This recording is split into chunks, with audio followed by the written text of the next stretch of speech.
Today we're going to talk about a difficult subject, and that is called great to gone. And what that refers to is a company reaching a certain size where they're great, they're awesome, they're being successful, and then before you know it, they're gone. Places that come to mind would be in the restaurant industry, Burger Chef, even the first place I started working for, Rax Restaurants, or Sears, or Montgomery Ward, or any of the other businesses that were doing awesome, and then all of a sudden they're gone.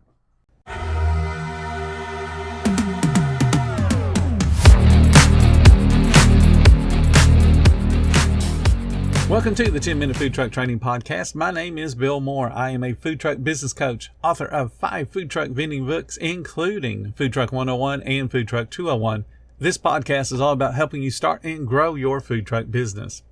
If you're like most food truck owners, dreaming up the perfect menu was part of the fun. Main, sides, drinks, and so many options. But then you had to figure out menu pricing. And then suddenly your confidence and excitement is gone. If that's you, then our friends at Table Needs have just what you need, a simple, straightforward menu pricing calculator. Try it out for free today. The link will be in the description below. So in a great to gone kind of concept, we're looking at a business that was successful. Burger Chef, for instance, at one point had over 2,000 restaurants and was approaching the same number of restaurants as McDonald's. Some people in the industry even consider them to be better than McDonald's. Rax Restaurants, we were on the cover of so many restaurant-oriented magazines. It was crazy. It's like every month we were getting the cover of Restaurant News or Quick Service News. All different kind of magazines were featuring us. Even big mainstream magazines like Time Magazine, for instance, did an article on our company. We couldn't do anything wrong, it seemed. We won all kinds of awards. We won America's Favorite Restaurant like 5 years in a row. It got to the point where we expected to win it. And then that 6th year when we didn't win it, we were kind of disappointed. The company grew exponentially, went public. When we went public, the stock went from, I believe it was $8 or $9 a share to $19 the same day. It was amazing how quickly it jumped. But then eventually the company was gone. Now there's only about 6 or 7 units left. What causes a company or even your food truck to go from being awesome and great to being gone is just a series of stages that a business would go through when it's getting ready to fail. And if you can recognize when you're in those stages, it might help you to not go beyond one stage. So the first stage is hubris born of success. What that means is you become arrogant because you're successful. In a lot of cases, someone's success is nothing but just dumb luck. And they don't recognize that, hey, it was dumb luck. They start to think that they're the driving reason for success. For example, builders coming out of the shutdown from COVID. All of a sudden, you have a whole bunch of people around the country that are resigning from their jobs because they just figured out that, if I'm not the boss, they don't need me. So a whole bunch of people decided we're going to resign and get into something we can control. And for a lot of people, that became the food truck industry. So as a builder, during that time, when you finally get all your staff back to working, you have all these orders piling in. You're going, man, I'm awesome. Look how good this is. It's never going to stop. So you become arrogant. You think that the dumb luck of being a builder during a time when now everybody's deciding they want a product that you sell, you think it's all you. You come to find out that it's not all you. So when you're arrogant, you have that hubris. You think that success is all because of you. You're in stage 1. There are a lot of food truck owners in our group right now that are in stage 1. There's a lot of food truck owners out there that aren't in our group that are also in stage 1. They've become arrogant to the fact that they're a little bit successful and they think they can't do anything wrong. So my question to you, if you've had any kind of success at all, has it gone to your head? Stage number 2, undisciplined pursuit of more. When a company reaches a level of success, they want to expand. They want to duplicate that success with more plants, more food trucks, more units. The problem is they start to make bad decisions. In the example of Rax Restaurants, we were putting restaurants in places we should have never put a restaurant. Burger Chef, the same thing. Putting restaurants in tiny towns, thinking that because we're here, the town's going to be awesome and we'll be the #1 restaurant in this town. But there weren't any other chains there. That signal is one of those things like Bill Engvall said, here's your sign. If there's no other chains there, there's probably a reason. So if you have a little bit of success and you think, I can expand my menu and now I can have this and this and this, you have undisciplined pursuit of more. Or you think, I have 1 food truck, I can have 2. That'll make me twice the money. Well, it won't, because you can't be 2 places at once. So the undisciplined pursuit of more. Food truck builders right now are getting into let's franchise. Let's do rent to own if they don't already do rent to own. Let's sell units outright. They're doing all kinds of things to expand because they think they can, because they've had that success coming out of COVID, and they think it's all going to be uphill from here because they're awesome. They know what they're doing. There's going to be a number of food truck builders of significant size close because they're arrogant. They're expanding beyond their ability to expand and duplicate success. Stage number 3 is denial of risk and peril. So once you've gotten arrogant and you said, hey, we can do this, and we start building second units and third units, and we start doing other things to expand the business, things start to turn down. We're not as successful with 2 units as we were with 1. So we start to ignore the trends and rationalize away any data that we see that doesn't support how awesome we are. So in the food truck builders that are now seeing a little bit of a downturn because there's a whole bunch of huge units on marketplace and for sale around the country, they're realizing that, oh crap, there's not as many people wanting new ones. But that's not our fault. It's all these wimps that are failing and selling out. So you have that issue of we're going to rationalize away any data. Instead of maybe let's rein this in and close that building that we opened up because we should have never opened it to begin with, because that's admitting a mistake. They don't want to do that. They just rationalize it away. It's not our fault. It'll get better. You expand on something on a menu and you hang on to it way longer than you should because, hey, it's an awesome product and I love it, but it doesn't bring you sales. It doesn't help your business. Burger King did that in the early 2000s. They brought on a product that was horrible, absolutely horrible. It was a part of a campaign that they called No Vote.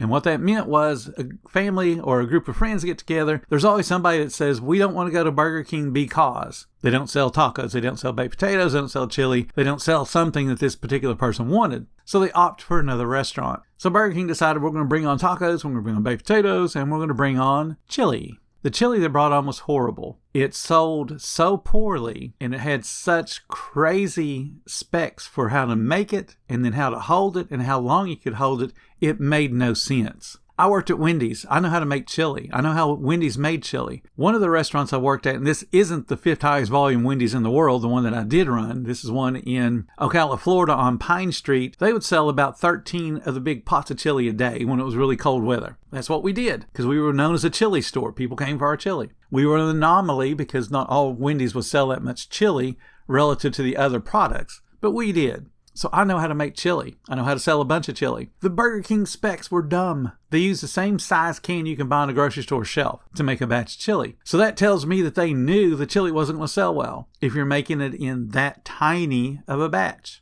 Now, here's what's worse. The hold time, the maximum amount of hold time for the chili was 6 hours. So if you're a Burger King, you open at 6 in the morning, you're selling breakfast, so obviously you don't make chili at that point. But at some point before 10:30 rolls around, you've got chili made. That chili that you make at 10:30 and set out, provided you can make it exactly at 10:30, have it to temp and set it out, only has a 6-hour hold time, which guarantees you're going to make it again. Okay, what that does is it moves through product. So from the distribution standpoint and the people at Burger King Corporation looking at the number of cans of chili that's moving and chili products, they go, oh, it's awesome. Because at the end of 6 hours, we're going to throw stuff away and make some more. Not that we sold it, going to throw it away and make some more. And that's what we were doing. That was hubris of the R&D department thinking that they couldn't do anything wrong. That this is an awesome product. I pointed it out to our franchise rep. I said, Benny, this stuff sucks. He said, oh no. He didn't even agree that the product sucked. He said, oh, R&D says it's awesome. Okay, R&D is not the one buying it. And they're certainly not the ones not buying it. All we do is make it to throw it away. So it's 6 hours later. So at 4:30, you're throwing away the chili and making another one. Now, if you close late night, okay, so it's 4:30, 6 hours later, it's 10:30. If you're open till 11, you're either not selling chili that last half hour or you're making a batch to be reheated the next morning. Because it's going to, what? Have to be thrown away early on in the day. So you're guaranteed to make at least 2 batches, if not 3, just to throw it away. That's because they were so invested in this product is awesome. But it wasn't. It wasn't any good. When you get arrogant and think you can't make mistakes, that's when you do make mistakes. And you just don't recognize them. So you have that denial of risk and peril. This product sucked. But they didn't care because they were already married to the idea that it was awesome. Stage 4, grasping for salvation. That's when you figure out that, we're in trouble. So the things that were being ignored in stage 3, the risk and the peril, start to assert themselves in a way that cannot be ignored. And the decline in the business now becomes visible to all levels of the business. So if you're a builder, for example, and you've ignored all the peril, you've ignored the trends, the people at your line, the front line, the one making the product, are going to realize that, hey, we're not making as many trailers as we used to, or worse, their hours get cut because you're not making as many trailers as you used to. They know there's a problem. They might recognize there's a problem before the people at the top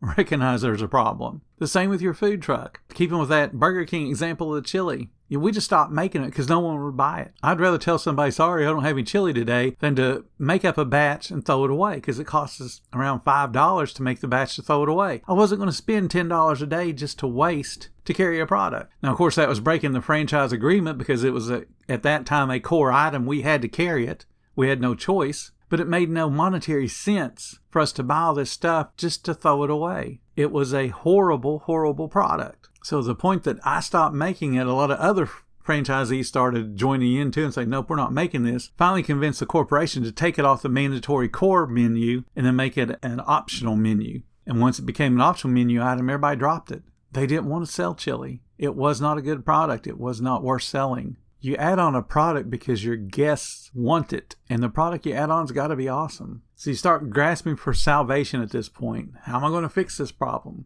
And at this point, it could be too late.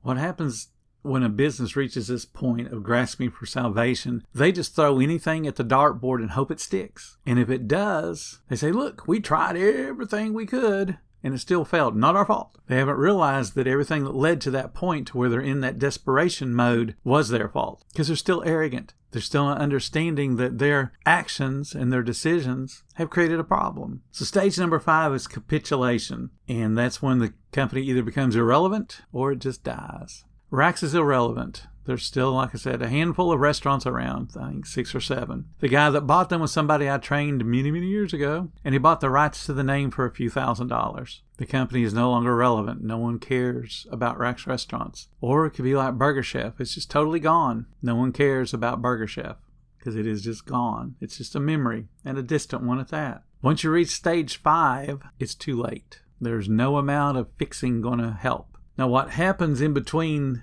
step 4 and step 5 is going to make the decision for you on whether you fail as a business or you succeed as a business. When people start to be pushed for money, when people realize that, we're not as successful as we thought we would, they cut back. That's the immediate reaction whenever there's not enough money in the bank, is we got to cut back. And what they cut back on are things that they got to have. If you're a big company, you cut back on research and development because there's all kinds of expenses tied to the research and development department. So you cut back on that. If you're a little company like we are, we cut back on marketing. We decide that, I can't replace that sign that's tattered and torn. I can't get a new feather flag. I can't fix something that's marketing related that's broken. Can't place an ad on Facebook. I can't print more flyers. I can't print more menus. You go through the whole list of things you cannot do to market your business. So you don't do them. You think you're saving money. What you're doing is reducing your footprint, your exposure to other people so that they'll continue to come to your business. You as a food truck owner, you have 2 kinds of guests, and that's it. You have the brand new ones who've never ever eaten your food truck, and you got to have them coming to you every single day. You got to have brand new people coming every single day. And then you got the other kind of guest. They're the ones that have been to your truck at least once before. So this person that comes back that second time, they're on the cusp of becoming loyal. Hopefully you recognize that, hey, this is the second time you've been here, and you help them to become a loyal, multi-repeating guest. Okay, so those are your 2 guests, the brand new ones and the ones that repeat some amount of times, whether it's once a month, twice a month, but they come back with some little bit of repetitiveness. And then you got the guests, and they're not guests anymore because they quit. They quit for various reasons. That's why you always need the new ones coming in. No matter how awesome you are, no matter how great your food is, no matter how convenient you are to the people in your neighborhood, you're going to have a guest that comes to you multiple times and then is going to quit. They might quit because you made them mad. They might quit because they moved away. They might quit because they died. But they will quit your business. Those people have to be replaced by new people. That's why you always got to have new people coming into your business. Always. So you got to market. You got to invite them. If they're not coming to your business, they're going to somebody else's because they got to eat. So what you got to understand, the product that you sell is something everybody needs. Everybody eats. They may not like what you sell. They may not like your type of food, but they're still going to eat from somebody somewhere. So you've always got to be marketing to cut through the noise of all the other people that are marketing and say, please come try my food. But when you get in trouble and you're getting ready to go into that death knoll of, we got to close, first decision is we stop marketing. We stop spending that money. We feel like we can save money and that creates prosperity. And it doesn't, because it's an expense. You have to market. You can't save your way to being successful. You can save your way to running out of business, because typically when you start saving, it means you're cutting back on stuff you really need. So the last thing I want to leave you with is just a little story about a lady that took over Xerox company in 2001. She was a female, obviously I said lady. So in the early 2000s, that was an unusual thing, to be a female in charge of a major corporation. She didn't go for interviews. The first 3 years that she was in as the CEO of Xerox, she did only a handful of interviews. She didn't let her celebrity status of being a female in charge of a big corporation go to her head. She had worked her way up through Xerox. She actually was part of a segment of Xerox that started inkjet printer unit. So she was very proud of that. But once she became CEO and became aware of the bigger picture, she realized that that particular unit was hemorrhaging money. So something that she helped start and was very proud of having been a part of that unit had to cut that unit out. It's the same with you. You start a new food product that you absolutely adore and love and think it's awesome, and it doesn't sell enough. You don't want to hang on to it. Cut it out. Don't be afraid to change your menu. She wasn't afraid to get rid of a whole unit in a big major corporation that was not producing income. Don't let your arrogance of, I'm the owner, I'm the CEO of my own company. Good for you. Unless the company's profitable and successful and affords you the kind of lifestyle that you desire, you might as well just be a janitor. Your title doesn't mean anything. If you're wrapped up in the title of what you do, you're already in step one. You already have that hubris. I'm successful. I have a business. Don't let yourself fall into those 5 stages of going from great to gone. I want to be able to talk to you guys 10 years from now and hear the stories about how successful you are. It's really breaking my heart right now, the number of people that are quitting. They're giving up because they found out that this is work and they found out that it's not all easy. Thank you so much for listening to the 10-Minute Food Truck Training Podcast. If you're finding all the information helpful to your food truck business, please become a monthly supporter of the podcast. Just hit the support button or follow the link in the description. Every little bit does help keep us going. Join our Facebook group. It's called Food Truck Training. We have a whole bunch of awesome members at all different levels, from brand new beginners to decades-old veterans. They've all got your back when it comes to helping you with your food truck. And again, thank you for listening. Come back tomorrow, because you know I got plenty more to say when it comes to helping you and your food truck business grow.